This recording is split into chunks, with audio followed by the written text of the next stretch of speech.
সূচি অনুযায়ী একই দিনে পড়েছে কলেজ সেমিস্টার ও কমন ইউনিভার্সিটি এন্ট্রান্স টেস্ট। ফলে দুশ্চিন্তায় পরীক্ষার্থীরা।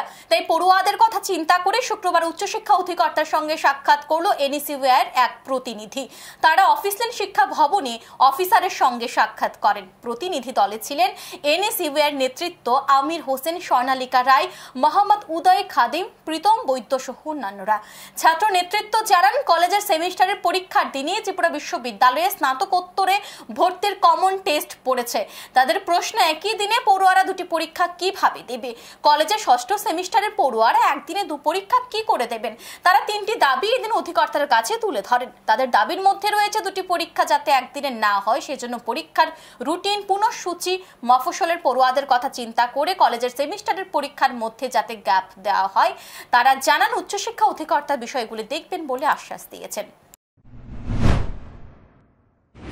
ইউনিভার্সিটি এবং কলেজ কর্তৃপক্ষ নিজেদের মধ্যে ক্লেশ তৈরি করছে, যার খেসারত দিতে হচ্ছে রাজ্যের ছাত্রছাত্রীদের। এই ক্লেশটা যেন কাটানো হয়, তার জন্য আমরা ডাইরেক্টর স্যারের কাছে এসেছি। এই পরীক্ষার এক্সামের রুটিনটাকে রিশিডিউল করার জন্য উনি আমাদেরকে আশ্বস্ত করেছেন যে বিষয়টা উনি দেখছেন।